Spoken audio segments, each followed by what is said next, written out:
তো তুম্বাড়ের পর সোহম শাহ নিয়ে আসছে তার পরবর্তী ছবি ক্রেজি।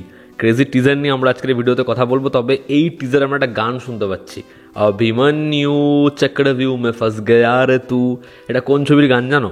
ইনকালাব বলে একটা ছবি আছে অমিতাভ বচ্চন শ্রীদেবীর, যেই ছবিতে মিউজিক করেছিল লক্ষ্মীকান্ত প্যারালাল, এই জন্য ক্রেডিটে তাদের নাম রয়েছে।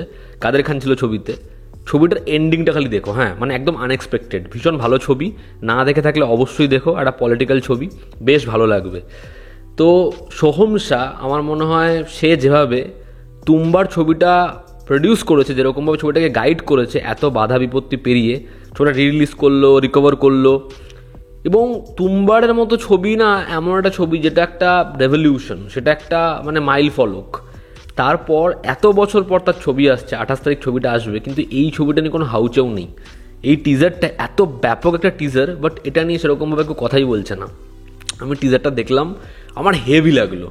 এবং এত সামান্য কিছু রিভিল করা, এবং পোস্টারটাও কি ব্যাপক বানিয়েছে। তোমরা টিজারটা দেখো, আমি ডেসক্রিপশানে লিঙ্ক দিচ্ছি, তোমরা মস্তি পাবেই। এবং এই টিজারটা আসার আগেও যেরকম একটা প্রমোশন তারা প্ল্যান করেছে, যে যেরকমভাবে হাস্তার রয়েছে, দাদি রয়েছে, তারা কথা বলছে, সোহম শাহকে দেখা যাচ্ছে।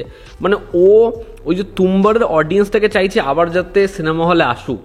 এবং এই ছবির মিউজিক করছে বিশাল ভারদ্বাজ। ছবির যে ডিরেক্টর সে হচ্ছে গিরিশ খলি।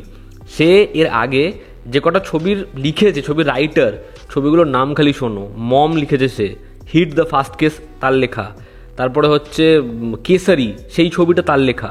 এবং তার একটা বই ছিল যেটা হায়েস্ট সেলিং নোভেল হয়েছিল, সেটা হচ্ছে ম্যারাথন বাবা। তো এরকম একটা টিম, এবং সোহম শাহ বরাবরই না যে ছবিগুলোর সাথে যুক্ত থাকে সেই ছবিগুলো খুব ভালো হয়। তো আমার খুব হাই এক্সপেকটেশন রয়েছে।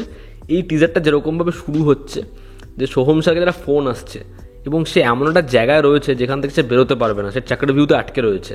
এবং তার যে গাড়িটা, সেই গাড়িটা টাকায় ভর্তি, কিন্তু গাড়ির মানে চাকা নেই।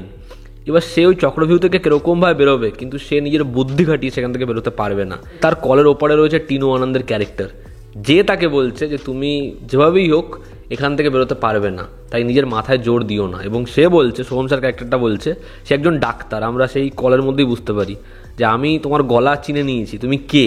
এবং টিজারটা যেরকমভাবে কেটেছে, যে ওই আগুন ধরানোর চেষ্টা করছে, ফাচ ফাচ করে আওয়াজ হচ্ছে, যেরকমভাবে গ্লাসের মধ্যে দিয়ে ওকে দেখা যাচ্ছে, যেরকমভাবে চাকাটা ধাপ করে পড়ে যাচ্ছে গাড়িটার, যেরকমভাবে হাত থেকে রক্ত পড়ছে, একদম লাইটের এগেনস্টও দাঁড়িয়ে রয়েছে, এই জন্য ওকে খুব ডার্কে দেখা যাচ্ছে, যেরকম লোকেশনটা এস্টাবলিশ করা, ব্যাপক লাগছে, ব্যাপক লাগছে।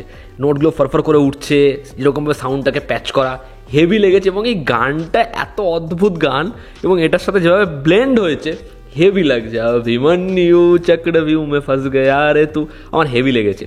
তোমরা যারা এই টিজারটা দেখো নি, আমি তোমাদের বলবো তোমরা টিজারটা দেখো। এই ছবিটা আশা করছি খুব ভালো কিছু হবে, এবং আমরা আবার সোহম শাহ থেকে একটা ব্যাপক কিছু পাবো। এবং তাকে এইটুকু সাপোর্ট তো আমরা করতেই পারি, সে তুম্বারের মতো ছবি অডিয়েন্সের কাছে আবার বড় পর্দায় এনে দিচ্ছে। আমি তো তখন আবার দেখেছিলাম রিলিজ যখন হয়েছিল। তো আমার মনে হয় আমাদের এই সুযোগটা তাকে দেওয়া উচিত। হ্যাঁ, এই ছবিটাকে আমাদের সাপোর্ট করা উচিত। এই টিজারটা ভীষণ ভালো হয়েছে। টিজারটা খারাপ হলে আলাদা কথা ছিল, তোমরা টিজারটা দেখো, তোমাদের মস্তি লাগবে। এবং এরকম একটা ক্রু, এরকম একটা টিম, আশা করছি কাজটা খুব ভালো হবে। তোমরা যারা দেখেছো তোমাদের কি অপিনিয়ন জানি, আমরা ডিসক্রিপশনে লিঙ্ক দেবো। না দেখে থাকলে অবশ্যই চেক আউট করো। জন্য আমাদের পাশে আছে। আবার দেখা হচ্ছে, টেক কেয়ার।